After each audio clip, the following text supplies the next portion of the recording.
വായ്പ എടുക്കാതെ ready cash നൽകി പുതിയ കാറ് വാങ്ങി. ഒടുവിൽ RC ബുക്ക് ലഭിച്ചപ്പോൾ അതിൽ രേഖപ്പെടുത്തിയിരിക്കുന്നത് വാഹനത്തിന് വായ്പയുണ്ടെന്ന്. പത്തനംതിട്ട മൈലപ്ര സ്വദേശിയും പ്രവാസിയുമായ തോമസിനാണ് ഇത്തരത്തിൽ ഒരു പണി കിട്ടിയിരിക്കുന്നത്. എന്താണെങ്കിലും ഇദ്ദേഹം പറയുന്നത് ഇത് വാഹന ഡീലറുടെ ഭാഗത്തു നിന്ന് സംഭവിച്ച പിഴവാണ് എന്നാണ് തോമസ് പറയുന്നത്. ഈ വാഹന ഷോറൂമിനെതിരെ നിയമ നടപടിയുമായി മുന്നോട്ട് പോകാനാണ് തോമസിന്റെ തീരുമാനം.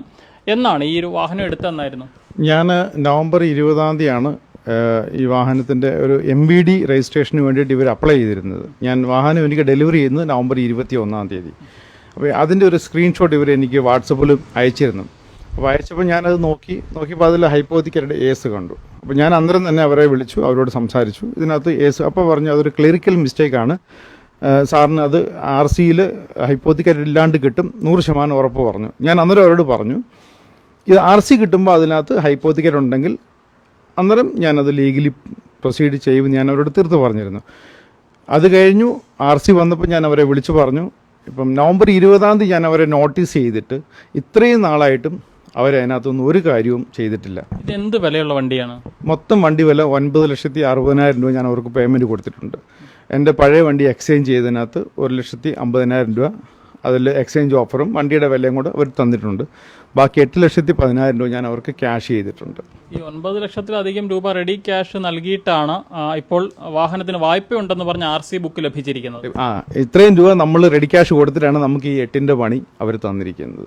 അവരോട് പക്ഷേ ഞാൻ അവരോട് പല പ്രാവശ്യം പറഞ്ഞു, നിങ്ങൾ എനിക്കൊരു ഒഫീഷ്യൽ ലെറ്റർ, നിങ്ങളുടെ ഫിനാൻസിൽ നിന്ന് ഒരു ലെറ്റർ എനിക്ക് താ, ഈ വണ്ടിക്ക് RC ഇത് യാതൊരു വിധമായ ലയബിലിറ്റിയും ഇല്ല എന്നും പറഞ്ഞുകൊണ്ട് നിങ്ങൾ എനിക്ക് ലെറ്റർ താ.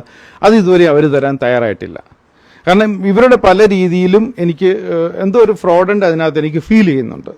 ഈവൻ വണ്ടി എനിക്ക് ഡെലിവറി ചെയ്തിരിക്കുന്ന സമയത്ത് പോലും തന്നിരിക്കുന്ന അഡ്രസ്സ് പോലും നമ്മുടെ അഡ്രസ്സല്ല, ഗുജറാത്തിലെ ഒരു അഡ്രസ്സാണ് തന്നിരിക്കുന്നത്.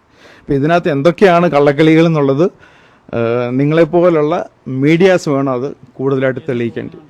ഞാൻ പത്തനംതിട്ട മരിക്കാർ മോട്ടോഴ്സിൽ നിന്നാണ് വണ്ടി എടുത്തത്. അവരുടെ ട്രിവാൻഡ്രമാണ് മെയിൻ. പക്ഷെങ്കിൽ നമുക്ക് ഡെലിവറി തന്നതും നമ്മൾ ആദ്യം പോയി ഡീൽ ചെയ്തതും പത്തനംതിട്ട മരിക്കാർ മോട്ടോഴ്സ് ആയിരുന്നു.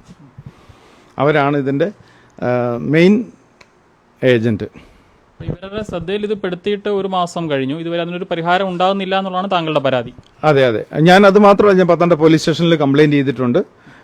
അവർ 2 പ്രാവശ്യം അവരെ വിളിച്ചിരുന്നു. ഞാൻ ഇന്നും അവരുടെ അടുത്ത് പോലീസ് സ്റ്റേഷനിൽ പോയി അവരുമായിട്ട് സംസാരിച്ചു. അവർ പറയുന്നു അതിൻ്റെ ലെറ്റർ വന്നു കഴിഞ്ഞാൽ ഉടനെ പെട്ടെന്ന് തന്നെ ചെയ്യാമെന്ന് പറയുന്നതല്ല. അതുകൊണ്ട് ഈവൻ രാജേഷ് പോലീസ് സ്റ്റേഷനിൽ വരാൻ പോലും പുള്ളി തയ്യാറല്ല. പുള്ളിയുടെ ഏതെങ്കിലും ഒരു ഓഫീസിലുള്ള ഏതെങ്കിലും ഒരു ചെറിയ ആളിനെ വിടും. അവരവിടെ വരും, പറയും സാറേ ഞാൻ കഴിഞ്ഞ ആഴ്ച പുതിയതായിട്ട് ജോയിൻ ചെയ്തേ ഉള്ളൂ എന്ന് പറയും. പിന്നെ SI അവരെ വിളിച്ചിട്ട് ഷൗട്ട് ചെയ്യും.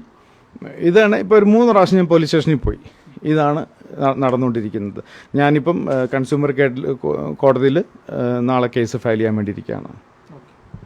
എന്താണെങ്കിലും പത്തനംതിട്ട സ്വദേശിയായിട്ടുള്ള തോമസിനാണ് ഇത്തരത്തിൽ ഒരു അബദ്ധം സംഭവിച്ചിരിക്കുന്നത്. അദ്ദേഹത്തിനാണ് ഇത്തരത്തിൽ ഒരു പണി കിട്ടിയിരിക്കുന്നത്. 9.5 ലക്ഷത്തോളം രൂപ മുതൽ മുടക്കി റെഡി ക്യാഷ് നൽകി ഒരു പുതിയ കാറ് വാങ്ങിയതാണ്. ആ വാഹനം വാങ്ങി റെഡി ക്യാഷ് നൽകി വാഹനം വാങ്ങുന്നു. എന്നാൽ ആ വാഹനത്തിന്റെ RC ബുക്ക് ലഭിച്ചപ്പോൾ അതിൽ വാഹനത്തിന് വായ്പയുണ്ട് എന്നാണ് രേഖപ്പെടുത്തിയിരിക്കുന്നത്. ഇത് വാഹന ഡീലർക്ക് സംഭവിച്ച പിഴവാണ് എന്നാണ് തോമസ് പറയുന്നത്. നമ്മൾ ഈ വാഹന ഷോറൂമുമായി സംസാരിച്ചിരുന്നു, അതിന്റെ അധികൃതരുമായി സംസാരിച്ചിരുന്നു. അവരും പറയുന്നത് തങ്ങളുടെ ഭാഗത്തു നിന്ന് സംഭവിച്ചൊരു ക്ലറിക്കൽ പിഴവാണ്, ഉടൻ അത് പരിഹരിച്ച് നൽകുമെന്നാണ് അവർ നമ്മളോടും പറയുന്നത്. പക്ഷേ തോമസ് പറയുന്നത് ഇത് അവരെ ബോധ്യപ്പെടുത്തിയിട്ട് തന്നെ മാസങ്ങൾ കഴിഞ്ഞു, 2 മാസത്തോളം ആകുന്നു. പക്ഷേ ഇത്രയും ദിവസങ്ങൾ കഴിഞ്ഞിട്ട് പോലും ഇതിനകത്തൊരു നടപടി സ്വീകരിക്കാൻ അവർക്ക് സാധിച്ചിട്ടില്ല എന്നാണ് പറയുന്നത്. അതുകൊണ്ട് തന്നെയാണ് നിയമ നടപടികളുമായി മുന്നോട്ട് പോകാൻ അദ്ദേഹം തീരുമാനിച്ചിരിക്കുന്നത്. നാളെ തന്നെ കൺസ്യൂമർ കോർട്ടിൽ ഇത് സംബന്ധിച്ച് കേസ് ഫയൽ ചെയ്യാനാണ് അദ്ദേഹത്തിന്റെ തീരുമാനം. പത്തനംതിട്ട പോലീസിൽ ഇത് സംബന്ധിച്ച് പരാതി നൽകി കഴിഞ്ഞു. പത്തനംതിട്ടയിൽ നിന്നും ക്യാമറമാൻ അരുൺ മലയിലിനൊപ്പം Rahul Irumbukuzhi, focus news TV.